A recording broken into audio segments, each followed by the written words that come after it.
Good morning, everybody. Keith Engle here for TGI Sports Talks, Jack and Keith's Weekend Playbook. I welcome in my co-host extraordinaire, Boxing Hall of Fame writer and all-around sports guru, Jack Hirsch. Good morning, Jack. How are you? Hey, good morning, Keith. And in full transparency, as you can see, when I put the banner up here, we are plausibly live today. We're recording this as I am probably on the high seas at this moment, and Jack is God knows where. But you'll catch this sometime between the 30th of January and the 9th of February. So enjoy it. Today we're going to talk about the best teams in NBA history and compare dynasties, maybe one year wonders, if you will, great teams in one-off situations, and who knows where else this conversation will go. And we hope you enjoy it. Feel free to add your comments, and if we are off base, you can certainly try to correct us, whether we listen well, to I think, Keith, the idea for this particular show, I think, came early in the year by OKC, defending NBA champions. They got off to a phenomenal start. And they were talking about setting the NBA record for, the most wins. And then they lost 3 times to the San Antonio Spurs. And all of a sudden that was off the table because SGA, their best player, said when a team beats you 3 times in a row, they're better than you. But the best team is the one that wins it all at the end of the year. That's the way I look at it. But sometimes injuries do factor into it. But I guess the only dynasty we had, the true dynasty, year after year in the NBA history, was maybe the Boston Celtics, who won 11 titles in 13 years of Bill Russell. We could say San Antonio with 5, championships during, the David Robinson, Tim Duncan era was up there. The Golden State Warriors with 4. Of course, the Lakers with Magic, winning, his 5, Kobe Bryant, 5 championships. Yeah, but were they dynasties? I don't know. Were they dynasties because they had real competition? And then again, were those Russell Celtic teams a dynasty at the time? Because they had to fight tooth and nail to win some of those championships. So we didn't look at them as a dynasty until all was said and done. Yeah, and here's the other thing too: are those dynastic teams better than teams that won just one in a row, but were great teams? Like 71 Bucks, for instance, the 69-70 Knicks, the Warriors in 75, who went on a great run. I'm trying to think of some other teams. The 76ers in 83. Those were great teams, but they only won one time, at least in a row. And are they any lesser than these dynastic type teams, right?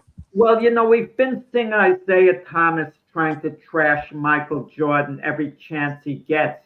And one of the knocks he tries, and when there's ammo to get back at Jordan, because Isaiah wasn't on the dream team, and and this is he's on his revenge tour, okay? One of his arguments is, and it's worth exploring his argument, at least this particular one. Well, Jordan never beat the great teams like the Lakers and Celtics to win a championship in the finals. That was one of his arguments. Well, he actually did. They did beat a Laker team in the finals, and Jordan and Magic was on the roster, but it wasn't the Showtime Lakers at that point, not quite. But look at the teams that they beat, like the Utah Jazz. Malone Stockton should have been champions. Great team. The Phoenix Suns with Charles Barkley. That was a great team. But this isn't about the Chicago Bulls. This is about what I'm talking about this moment, about the teams that didn't win it, like the Seattle Supersonics that lost to the Bulls. There were a lot of exceptional teams that should have been NBA champions, but for whatever reason, they just didn't quite get there for a variety of reasons. It could be an injury. It could be they just got outplayed at that particular time. The ball just didn't bounce in the basket. Or, even you look at a guy like a Kevin Durant. You look at his tenure, and if someone says to you, Keith, is Kevin Durant a winner or not? And off the top of people's heads, they'll say, no, he's not really a winner. He won 2 titles at Golden State, but they were a ready-made team. He joined them after they won 73 games instead of record the year before. I could say that about Kareem, can't I? Right. But I could also say in the case of a Kevin Durant, OKC got to the finals for the first time with him on the team. First time. Yep. They had the greatest season in franchise history. And I could say if his darn foot wasn't on the line, Brooklyn beats the Milwaukee Bucks in the playoffs. And instead of the Bucks going on to winning it all, chances are would have been the Brooklyn Nets. And he was playing without Harden and Kyrie Irving as well. And then, but then he had a bad time at Phoenix, Durant. And now he's with Houston. And Houston, as of how we're talking now, they're okay, but they're not blowing the league away. What one of the big differences, like we look back at the Celtics who won 11 out of 12, I think, as you said, something like that, right? 11 out of 13, yeah. Yeah, 11 out of 13. And the league was so much different then, much smaller, obviously. Boston, I think, if I'm not mistaken, and again, I probably don't know my NBA history as well as I might know some other sports going back that far into the 50s, let's say. But Boston was playing black players when other teams were not as well at that point in time, if I'm not mistaken. When they were, facing off against St. Louis Hawks and some of these other teams, they were not facing a team full of great black players like the Celtics were loading up on basically earlier than anybody else. So I don't know. Are those teams really the greatest of all time? Could they play today could they have competed against the Bulls? 2 mini dynasties? I'm cracking up because the Celtics, you're correct what you said about the Celtics. They loaded up on getting black players. Yeah. But the Celtics' reputation is that they loaded up on getting white players. Yeah. So, it's ironic. It's ironic because it was a racist city at the time, one of the most racist cities in America. How dare the Celtics? They're racist. They get Larry Bird, Kevin McHale, guys like amazing. That. Yeah, I'm sure Bird and McHale would have been riding the bench for the teams. Yeah, sure. For sure. That is ridiculous. But you're right what you're saying. But there's a lot of luck involved. It tormented Jerry West. He lost 6 times in the finals to the Celtics. It tormented him. And Jerry West pointed out one of the games. Frank Selby misses a shot that would have won the game at the buzzer. If the ball goes in, and he usually makes that shot, the Lakers would have beaten the Celtics one of those times for the NBA championship. But the Celtics always seem to find a way. Even when they made a mistake, they're playing the 76ers to see who goes to the finals. Chamberlain 76ers. And they have a 1-point lead, the Celtics, with the ball, a few seconds left. And Bill Russell hits the backboard, turns the ball over to the Sixers. Yeah. It was the ultimate blunder. And had the Sixers scored gotten the ball and scored a basket on that possession, on the inbound pass, they took over possession. what would we have been saying about Russell? I mean, that would have been part of his narrative, Yeah. perhaps. But instead, we got the most famous call in NBA history. Havlicek stole the ball. Havlicek stole the ball by Johnny Most. You're a New England guy, Keith, right? Yeah. Johnny Most. Was he the ultimate homer as an announcer for any sport? I think The basketball's had Celtics broadcaster. basketball's had some of the most. Him and Chick Hearn come to mind as the two biggest homers I can think of. Was Chick Hearn really a homer? I think so, yes. Maybe not the Johnny Most, maybe not the Johnny Most level, but Johnny Most was definitely. Well, Johnny Most was open. He said, "We got hosed on that call." You know, it would have been nice. Johnny Most, and Sonia from our network would have gotten along great. Can you imagine Johnny Most? Can you imagine Johnny Most applying for a play-by-play job today in any sport? He'd never even get considered. Well, but you know, in a past show that we had on, like a show we had on baseball that we talked about.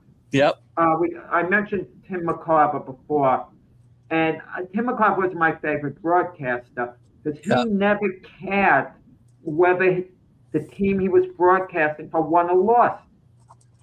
I mean, it's one thing to be objective. You should be objective in calling the game. You really should. Yeah, I agree. But at least you want your home team broadcaster to want your team to win. I'm okay with homers in that regard. I'm okay with homers if they're paid by the team. I'm okay as long as you're not a sycophant for this. I mean, I'm a Yankee fan. Okay, Michael Kay. If he couldn't care less whether the Yankees won, I wouldn't like him.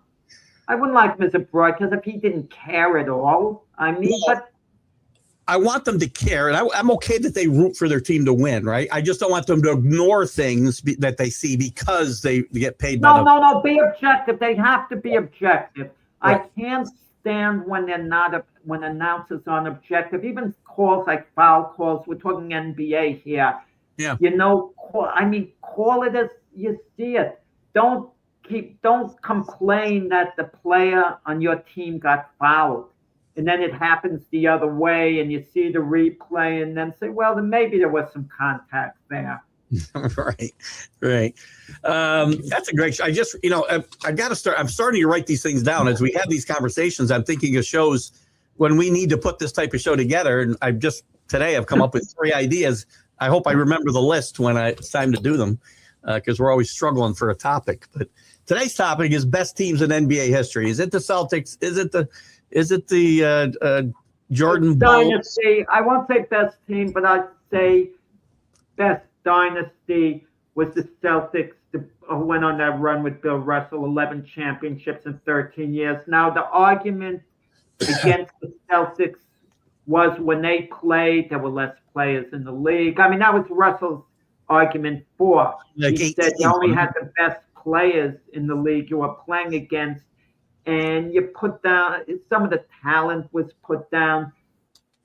Even a guy like Bob Cousy. Bob Cousy, to me, guy who played in the 50s and 60s, would have been a great player today. Great player, quickly made the adjustment. The guys were forced. No, let me explain. Athletes were forced to play a different way. I know that going back to when I was on Little League. I was a first baseman. I like to catch the ball with one hand to throw it to first base, and I would get chewed out. No, you got to catch it with 2 hands. What do you think about one-handed? That was the mentality back in the day. Yeah. They had to dribble a certain way. They had to stop and do these 2-hand set shots, okay? They wouldn't go over today, but they were forced into that style of play at the time. That's the problem. And as the years went along, the players were allowed to be freer and freer and freer. Now it's ridiculous to run and gun. I mean, that's why the European teams have caught up to the Americans, because they play better fundamental basketball. I would agree with that wholeheartedly. But you don't think that the athletes today are better than the athletes back in the day? You think Cousy? I go back. I watch a lot of old stuff on YouTube: basketball, baseball, football. I watch basketball games, and I can't. And maybe you're right with what you're talking about here. I watch Cousy, and I watch even Oscar Robertson, one of the greats of all time. I watch him, and I go, how would they play this game today? Because it was so stodgy. The game was so stodgy at that point. Even fast breaks don't look like they look today. No, they were inhibited. They were inhibited. That's how they were coached. That's how they had to play the game. They couldn't really be creative the same way. Yeah. I mean, other sports you could be creative. Look, 1964. That's when the Big O was at its peak. Mm-hmm. Okay, Oscar Robertson, and you look at how he played the game, how stiff they made him play. Go to a tape of Muhammad Ali, Cassius Clay against Sonny Liston and look at him. And you won't see any modern boxer who was as athletic and could do the things now that he could do back in 1964. Right. That's the crazy part about it. And in basketball, you're not going to tell me Oscar Robertson at his peak in 1965, just 15 years later, the athletes became such modern athletes that they were so much better that when Magic and Bird showed up, they weren't that far removed from Oscar Robertson. No, that's true. But they were allowed to play the game differently. The game evolved. It changed. And by the time Bird came on, Magic came on. Magic was allowed to be creative, do his thing. He wouldn't have been allowed those no-look passes back in the day. But Cousy was doing those no-look passes. He was. That stuff he was doing, yes. But it was much more, everything seemed much more deliberate, right? Not freelance. Everything seemed deliberate. Today, they're up and down the court. It's run and gun, stop, take the 3-point. I'm not caught up. I think the modern athletes are much better. And you look at other sports. If you need to know anything about it, just look how much further field goal kickers could kick a ball as opposed to years ago. No comparison. Look at wide receivers. The wide receivers in the past just don't compare to the ones of today and the catches they can make. And we had some great ones in the past. Maybe a Lynn Swan would have made adjustments, okay? Yeah. Perhaps. Maybe a Otis Taylor would have. I'm not saying Lance Allworth. I'm not saying they wouldn't have, but the receivers today are better, and the players are better to a point. Are you good? But let me throw this at you, since we're going on evidence. Look at all the players in the NBA who have to miss time because of injuries, okay?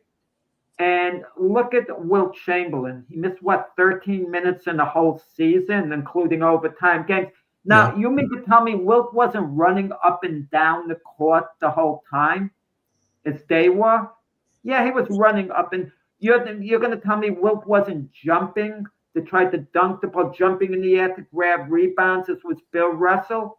These guys didn't pull hamstring muscles. These guys didn't get injured. Are you going to tell me they had better footwear? As a joke, you know what I did? No. One of my son-in-laws is in medical school, okay? But he does play competitive basketball in an adult league. He played in college. He still plays it. And we talked about the old timers, and he was telling me about the modern guys, how much better this. So for fun, what I did, I'm out shopping, and I see one of these pairs of, what do you call it, Converse? I forgot, a pro tag. Back in the day, Converse, yeah. Back in the day, the Converse back in the day. I buy a pair, and I give it to him, and I told him, I want you to wear this for your next game in the adult league. The old canvas, the canvas shoe? Right, just to wear that as opposed to the modern shoe and see how you feel. See what these guys wore. And that was the norm. No, there's something to that. There's absolutely something to that. That's why you can't compare eras, right? You say, well, how would the Showtime Lakers do against the Celtics of the 50s and 60s? It's impossible to say because they played against Showtime Lakers would have beaten them, and I think beaten them decisively. In 50s, you're talking about Celtic team in the 60s. 50s, into the 60s. They would have had, to do a little bit of a comparison, okay? I was close friends with the late Tom Kenville. Now, Tom Kenville did public relations for Madison Square Garden. He also worked the table for the Knicks teams that had, Willis Reed, Clyde Frazier, and they come in to let him know they were checking into the game. And he'd tell me it was an art, the way they tapped the table, banged it, whatever. Yeah. And he got to see those great Knicks teams up close, up close from the scorer's table. And I asked him, how would the Knicks have been doing against Michael Jordan, the Bull teams? And I asked him that at a time when the Bulls were riding high. And he said, no, the Bull teams were just too athletic and they would have beaten them. Like, he was being honest. He said, but the Knicks played the game more beautifully than any other team, around the way they played the game and moved the ball. And I think the Knicks style of basketball during the Willis Reed, Clyde Frazier era and the rest of the guys, Earl of Pearl Monroe, etc., was the model used in Europe. Not that they were copying the Knicks, but now the European players have athleticism and play a better brand of basketball. That's why they all of a sudden had success against USA All-Star teams. I felt on that note, I kind of felt these great warrior teams of more recent ilk, right? Played more like the Knicks, only they moved the ball not to get, a 12-foot jump shot, but to get the best 3-point shot you could get. But they still had great ball movement, and I think they compared a little bit in that way to a little bit to the Knicks teams of that era. No, the best ball movement I ever saw was Game 5 when the San Antonio Spurs clinched against LeBron James and Dwayne Wade's Miami Heat. Yep. They put on a clinic. LeBron, Dwayne Wade, they were clueless in that game. They were they turned those guys, 2 all-time great players, especially LeBron, arguably the best. That's an argument for another day. They turned them into spectators. It was like, man, oh man. And that's the way the game, could be played if a team is playing it the right way. Well, Phil Jackson loved the triangle, to play the game a certain way. All of these teams that we've talked about so far had a bunch of great players on the teams, right? What great teams? I'm trying to compare teams that were great because they had a bunch of great players. The Knicks had a bunch of great players. The Bulls had a bunch of great players. The Lakers, the Celtics of old, all had great players all over the court. How about champions that didn't have that? I always think of when I think of champions like that, the 75 Warriors had Rick Barry and a bunch of guys that were probably, selling shoes in the offseason. They were good basketball players, but none of those are guys that are household names. A young Gus Johnson, George Johnson, Clifford Ray, Brooks Beard. These guys won a championship against a heavily favored Bullet team that did have, by the way, great talent all over the court. They swept them. They swept them 4 straight. You see those anomalies, right? And how does that happen? I mean, there was a great team. That was a great team. They played really good. I just watched a documentary on that 75 Warrior team. It's really good. You should look for it on YouTube. It's really good. It's a YouTube thing. I believe so. Yeah. You can find it there anyway. I remember seeing this. I remember seeing the series, and I remember Rick Barry getting interviewed and all. Yeah. I mean, those are teams that really, especially when I was younger, enamored me more so maybe than the dynastic teams that had great players all over the court and were winning year after year. But they one-off situations. They just got on a hot streak. I think they only won 44 games or something during the regular season. That Warrior team. Where do teams like that rank in the rankings of all-time great teams? No, a team like the Warriors, that Golden State Warrior team doesn't even rate. Come on, give me a break. I mean, don't talk about them. They were one-hit wonder that they played really well in the playoffs, like the Piston team that beat Shaq and Kobe and the Laker team alone. And what's a better story, What's a better story? The team that is going out there and throw the ball out in the court and 5 guys can just go out and win year after year, or the team that can get hot like this Rick Oh, Barry? no, it's a great story, but don't rate them as one of, the great teams. I don't mean one of the great teams. I mean great stories. There's still a great story.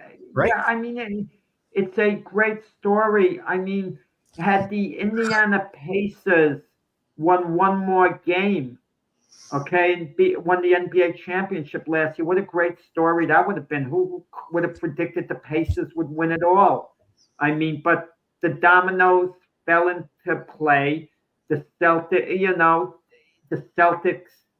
Tatum's injury, not that they would have beaten the Knicks anyway, but everything fell into place. And then they played great against OKC, and unfortunately, Halliburton had his injury in Game 7. Yeah. What could you say?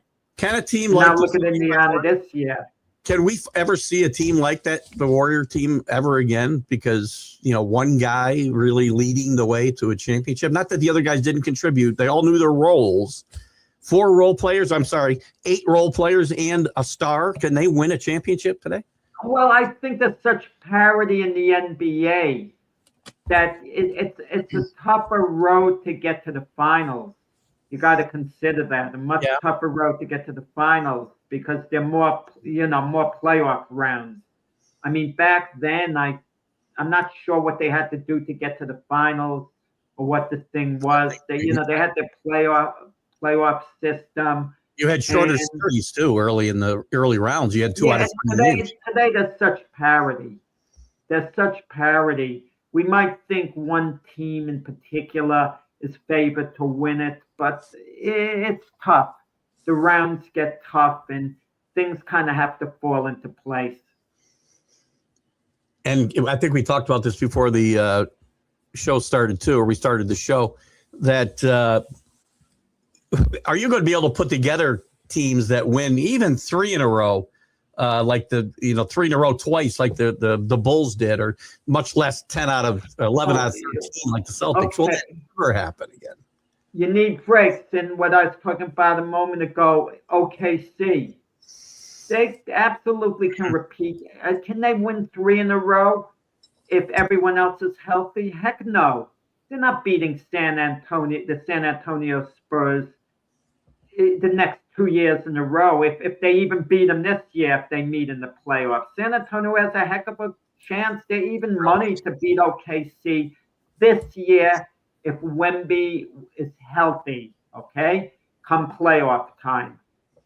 Okay, and we're taping this show. I have to say earlier. I hate to say it because I don't want to hear. Well, doesn't this idiot know that Wembanyama's out for the season? It's previously recorded here, Jack. I'll figure it. Yeah, exactly. We have to make that note mention one more time, and I'm not going to mention that again. But no, they're not. If any team can go on a run, Keith, in my opinion, and win a few NBA championships in a row and be a dynasty in that respect, it would be San Antonio. If everyone's healthy and they can add just a little to their team, they've got that upside that they're the one team that could actually do it, not OKC. Fair. That's fair. But OKC could repeat this year. I'm not selling them short, though, but they're not going to be a dynasty. So you gave me your best dynastic teams. You said the Celtic teams were the best dynasty. As far as great teams. The numbers, 11 titles in 13 years. Look, Keith, we could compare the Chicago Bulls to them. Jordan was out, you could say 2 of the years, but really 1 year. He did play in the playoffs coming back from baseball, and you could say he wasn't himself. And he wasn't, he wasn't at peak form. He had to get that back. But had Jordan been at peak form, I don't think the Bulls would have won. They won 3 in a row, then didn't win it for 2 years, then won 3 in a row. I don't think they would have won 8 years in a row if Jordan was there. I think what would have happened, they would have won 4 years in a row. They would have beaten the Knicks team. They would have beaten the Houston team that barely got by the Knicks. Yeah. They would have beaten. But the following year, that Houston team was really good. I think they would have beaten the Bulls, the second go around. And then I think the Bulls would have won the next three after that the way they did. So I think they would have won 7 out of 8. You're asking me, had Jordan been there the whole time? That's still pretty good, and you're going to have to probably. That's great. That's phenomenal. I think they would have won all 8. I really do. It's possible. It's possible.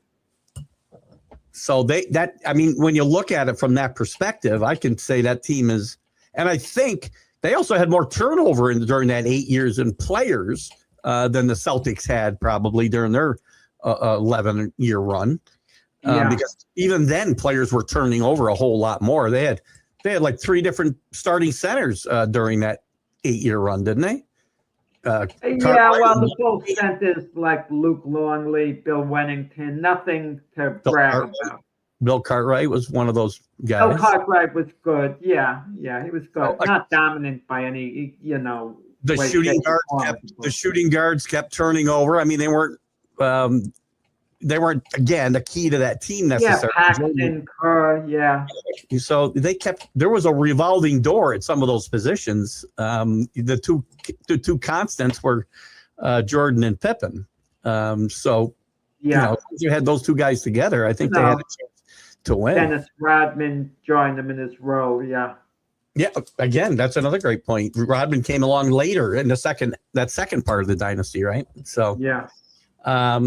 I don't know. I think that's another question too. Are dynasties good for sports?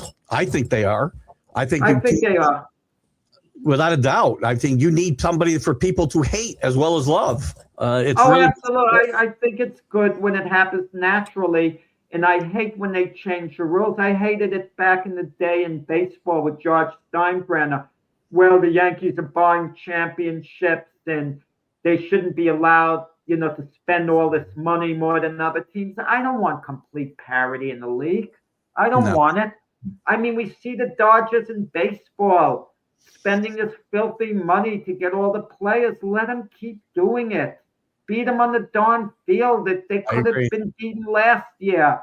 And they came close to being beaten. Let them ultimately get stuck with a bunch of bad contracts. But, if you win championships before that, then it's worth having the bad contract. Don't get me wrong. But, you could develop players. Any team can do it. They could sign players early. The NBA set it up better than the other sports in this sense. Players are rewarded for staying with their team. Because of that cap, they'll get more money staying with their team than they would leaving as a free agent going elsewhere. So that's why you see the majority of players, the vast majority, when they re-up, it's always with their team. Yeah, the NBA seems to have I don't know whether they have a better handle on salary structures. I'm with you though. I don't want to limit what a team can spend. You need to beat them on the field. If you want them to stop spending money, you make the money they spend not worth it. And then they won't do it anymore. But that's not going to happen until you beat them. I don't like salary caps. I don't like anything that limits. I don't like caps. I mean, owners, just got to control themselves. And, yeah. Or spend to compete. I mean, a lot of these teams in baseball and basketball and football, all of them, the teams that are lagging behind are teams that are not willing to spend money. And if you're not willing to spend money, don't own teams. But the NBA is so much different. One player is an absolute game changer, literally and figuratively. One player. You get one great player, it changes everything for a franchise. I mean, come on. You take whoever you consider the worst team in the NBA, or you take a very mediocre team who's worse than mediocre. I'll give you one, the Washington Wizards, for example, okay? You give them Wembanyama. Put Wembanyama on that team. Guess what? They're going to be winning more games than they're losing. They're not going to be championship contenders with just Wembanyama. No, but ultimately they will be. Because the players they might have now are not good on balance. You just have to get average players and put them around him, and they're going to be competitive. it brings up another point for me too. And I say this in all sports, and the NBA's fallen off my radar a little bit. I still follow the NBA. I'm more of a Knicks fan. I pay attention to what the Knicks are doing. But I think the NBA, and I think all sports, are better off when certain teams are good. The NBA is much better when the Knicks are good, when the Lakers are good, when the Celtics are good, when the Sixers are good. And again, OKC is a great story last year. Is that the best thing for the NBA? The NBA is a league of star players. The NBA is no longer a league of star teams. Certain teams have a certain magic, like the LA Lakers. It's their brand. Yeah. I mean, even now the Celtics, even though they have a great brand, their brand isn't as effective because you look, at players like Jaylen Brown, outstanding players. They don't create the buzz of the LA Lakers, Kobe. What elevated Luka to an extent? Being a Laker elevated him even a little more. He's charismatic, don't get me wrong. I mean, I even checked the box scores and looked to see what Bronny James has done. Is he getting more minutes? You're interested. Steph Curry, Golden State's a brand, him, Draymond Green, and all. But you look at the individual stars around the league. That's what we look at. We look at Anthony Edwards, with the Timberwolves. We look at Giannis with Milwaukee. We look at every team. Most teams seem to have one star player or one player who catches our eye. Who we follow in some way, shape, or form. Is that something that really hasn't changed though over the years? I think even going back to the 60s, it was still the same kind of thing. There was a guy on every team that you kind of followed. I mean, but we didn't have the same parity. Like if the number 8 seed would play the first seed, usually it would be an easy series for the first seed. But if you look, teams then. Yeah, but if you look at things now, even in the Eastern Division of the NBA, I mean, the top seeds aren't powerful. The teams that get in the, play-in, might have a chance of beating them if they get in the playoffs. I mean, it's all in the air, and it happened last year. The Indiana Pacers, they were considered a middle-of-the-road contender once the playoffs started. They weren't, and they came one game away from winning it all. Listen, to me, the NBA needs. That's why I think dynasties are good, and for the NBA to keep up with the NFL, with Major League Baseball, although we don't have a lot of dynastic teams there. The Dodgers, maybe, who knows?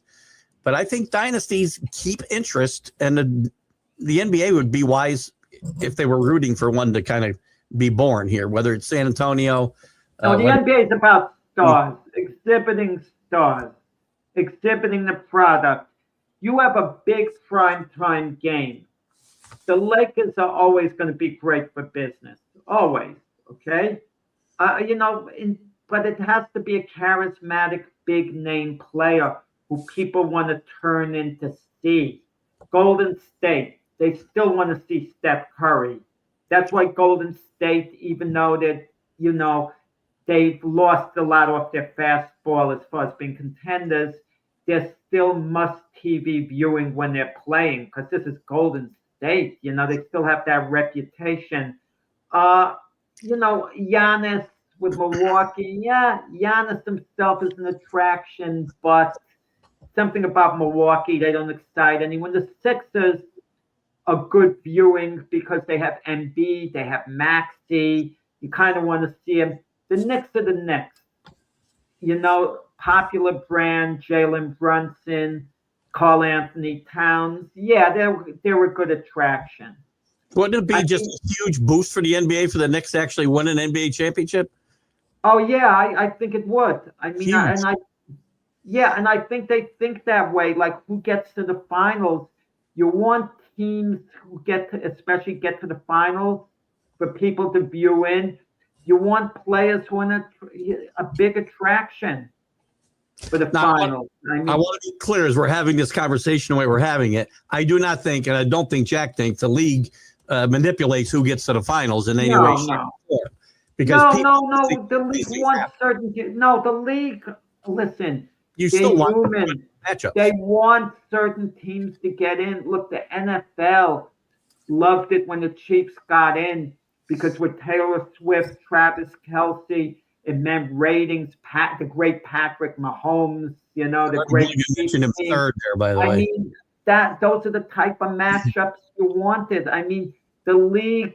I know it got to a point where they would have wanted Tom Brady in the Super Bowl especially when he went to Tampa Bay. You mean to tell me they didn't want Brady in the Super Bowl? It didn't affect the officiating, anything in the league in any way, shape, or form. Nothing wrong with that. You want ratings if you can get them, but you might not be able to get them. The team has to deliver and win. If the league could orchestrate something, which they would never do, none of the sport leagues would actually do something corrupt at all in the slightest.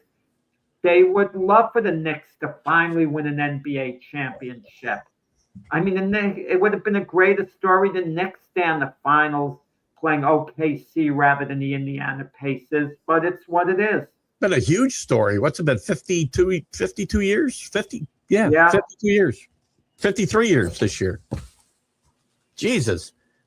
Almost my whole lifetime. Almost. Yeah. Yeah. Another 15 years. I don't know, Jack. Who's your favorite? Who's your favorite? Not the best. Who's your favorite champion of all time? NBA champion. You know what I would maybe say? That's a good question, and I probably shouldn't answer it now. Or favorite series. I mean, I was a Nets fan going back to the ABA. And when the Knicks, when they won a couple of championships in the ABA, with Dr. J there, that was like a big thrill. Billy Paul's going back to the net tradition, Bill Melchione, and those guys like that. I kind of feel like I enjoyed those ABA games. Titles, but if we're talking NBA, listen, I was the Nets fan. I'm still a Nets fan, but I could trade the Nets. I don't follow the Nets the way I used to. I just don't. They're chronic losers. They're playing a lot of young players who aren't going to be on the roster in a couple of years. It's just, not the best fit right now. They needed badly the Nets to get someone like Cooper Flag, who would have altered the franchise, Yeah. Who would turn them into winners ultimately. Favorite NBA title? I guess if I had to say, it would be with the Willis Reed, hobbling onto the court to go back there. We didn't know whether he would play or not. And the Knicks wanted that championship so bad. There were two championships, one inside the Garden building, that when the Knicks, with Willis Reed hobbling, and the New York Rangers in '94 in the seventh game, the crowd practically willed the teams to victory. Now, if either of those teams didn't win that night, talk about the ultimate heartbreak. The ultimate heartbreak. The Rangers, it would have been worse because the Rangers hadn't won the Stanley Cup in 44 years, and they haven't won one since 1994. And imagine the talk, with the Rangers. But the Knicks, I kind of wonder, they won a championship a couple of years later. Like 3 years later, was it? Yeah. 2 or 3 years later. They lost to the Lakers. They won 2 out of 3. No, I'm sorry. 2 out of 4. They lost one to the Lakers, and I think the Bucks won one. No. I know that. No. After they won the first one in the 69-70 season, they didn't win it the next 2 years and then won it. And they won 73. Yeah. Right. So, but I kind of wonder if the Knicks didn't win it. They lost one. Willis Reed. Yeah, I know. The following season, as the defending champions, the Knicks lost in 5 games to the great Laker team. Yeah. Okay. Yeah. That Laker team won 32 straight during the regular season. But what was interesting about that series, I got to tell you, is Knicks are defending champions. Lakers are heavily favored to beat the Knicks. Okay, heavily favored. Okay, because this is some people call the Lakers team the greatest of all time. But Jerry West had never won the finals. They seem to be a little cursed for a while, like the Red Sox were for a while against the Yankees. Game 1 of the series, Lakers expected to beat the Knicks easy in the series. The Knicks put on a clinic. It was and they put a butt whipping on the Lakers game 1. And like the Lakers are like, what? But of course the Lakers rebounded and then won the next 4. Kind of reminded me a little also when Jordan won his first NBA title. They were finally ready and they were destined to beat the Lakers. The Bulls seemed destined. And they lose game 1 of the finals to the Lakers. And it was like, what? We should be beating these guys. And they actually beat us. Those are kind of my favorites. Because I was a kid, 10 years old when the Knicks first won. But I looked at, there was a couple of series in the 70s when basketball was struggling greatly, by the way. The finals were on tape delay half the time. But there was like a series, there was a couple of finals that were like Ali Frazier, right? A series of fights. There was the Lakers and the Knicks who played 3 times in 4 years, which I thought those were exciting series. And there was the Bullets and the Sonics later on in that decade that I thought they were back-to-back years, I believe, and they each won a series. And I thought that was two great series against 2 teams that were really evenly matched. And those were 2 of the series that really stand out to me, going back 50 years now for all of them. But I thought then basketball was, and then, of course, you got into the 80s, right? And you had the Celtics and the Lakers going back and forth in the 80s. I liked those kind of boxing trilogy type matchups in the NBA. What bothers me, Keith, and I think of all these teams that should have won series, they had, not going into the series, they had a handle in the series. They were ahead. They were the better team, yet they lost because they lacked character. They lacked the character to do it. I'll give you some examples. Even Wilt Chamberlain, he can never be the greatest player of all time to me because he wasn't a closer. He couldn't close. Yep. I mean, we talk about sports as about closing out plays, closing out games. He didn't close things out. His Philadelphia 76ers were leading Bill Russell's Celtics 3-1, in the playoffs. And they let that get away and lost 4-3. In Russell's last year, Wilt's Lakers are leading the Celtics 2-0 in the finals. Then they're leading them 3-2, yet they lose 4 out of 5, and they let it get away. If you're the greatest of all time, you don't let it get away. His first year as a Laker, did he take himself out of the last game? He took himself out. Then he would, and Van Bredikoff wouldn't put him back in. There are 2 ways to look at it. Personally, I've always felt that Wilt kind of maybe was faking it. I do too. Because he never fouled out of a game. Wilt then wanted to come back in the game when the Lakers were waging a comeback. To his credit, he wasn't thinking of the record fouling out. And it got to the point, too, where Russell got up to 5 fouls ultimately as well. People forget that. But the way Chamberlain was holding his leg and so on, we'll never know for sure. We'll never know for sure. We'll never know for sure. But I get the feel Wilt wasn't strong mentally. And then I think of other series that teams let get away. The 76ers with Dr. J, George McGinnis, and that dysfunctional group blowing a 2-0 lead to the Portland Trailblazers. They had all the talent. They should have won this series.